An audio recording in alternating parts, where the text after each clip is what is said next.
আসসালামু আলাইকুম। বন্ধুরা, জীবনে কি কখনো মনে হয়েছে সব কিছু শেষ, চারপাশ অন্ধকার, কোনো আলো নেই? মনে হয়েছে আর পারছো না, আর হবে না? শোনো আমার কথা, কষ্টের পরেই আছে সুখ। আমি আজ তোমাকে জানাবো রাশেদ নামের এক ছেলের গল্প, যার কষ্ট আর অশ্রুর মাঝে লুকিয়ে ছিল তার জীবনের সবচেয়ে বড় সফলতা। রাশেদ খুব সাধারণ একজন ছেলে। তার স্বপ্ন ছিল বড় ব্যবসায়ী হওয়ার।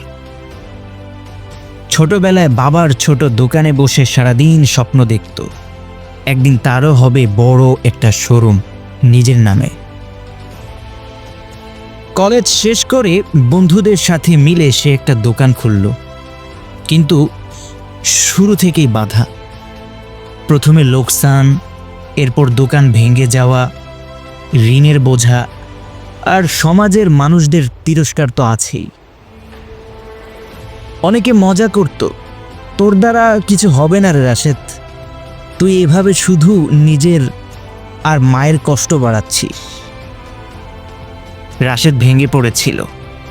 রাতের পর রাত মায়ের চোখের পানি দেখেছে। নিজের অক্ষমতা বোঝায় বুকটা ভেঙে গিয়েছিল। এক রাতে মায়ের কোলে মাথা রেখে কাঁদতে কাঁদতে বলল, মা, আমি কেন বারবার হারি?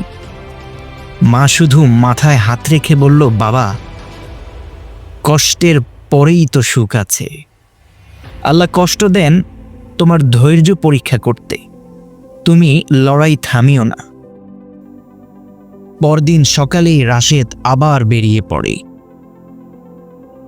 ভাঙা মন নিয়েই আরেকটা দোকান নেয়, এবার আগের চেয়ে ছোট, কিন্তু ধীরে ধীরে অল্প অল্প করে ধৈর্য নিয়ে কাজ শুরু করে। দিনের পর দিন দোকানেই পড়ে থাকত। খদ্দেরের সাথে হাসি মুখে কথা বলতো, নিজের ভুলগুলো ঠিক করত। 1 বছর পর ছোট দোকানটা বড় হয়, 2 বছর পর আরো বড়, 5 বছরে সে শহরের সেরা শোরুমের মালিক হয়ে যায়।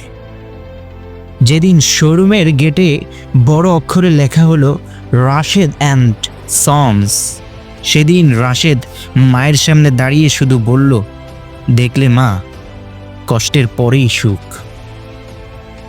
মা চোখ মুছতে মুছতে বলেছিলেন, দেখলি বাবা, আল্লাহ ধৈর্যশীলদের ভালোবাসেন।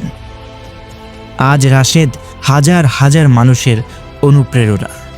আর তুমি এখন যে কষ্টে আছো, জানো না তো হয়তো এটাই তোমাকে সেই জায়গায় পৌঁছে দেবে যেটা তুমি চেয়েছো। তাই ভেঙে পড়ো না, থেমে যেও না। কষ্টের মাঝেই লুকিয়ে থাকে সুখের চাবি। মনে রেখো, আল্লাহ তাআলা বলেছেন, ইন্না মাল উসরি ইউসরা, নিশ্চয়ই কষ্টের সাথেই আছে সহজই, কষ্টের সাথেই আছে সহজই। সূরা ইনশিরা আয়াত নম্বর 5-6। তাই লড়াই চালিয়ে যাও, একদিন তুমিও দাঁড়াবে তোমার স্বপ্নের শিখরে, আর তুমি নিজেই বলবে, কষ্টের পরেই আছে সুখ।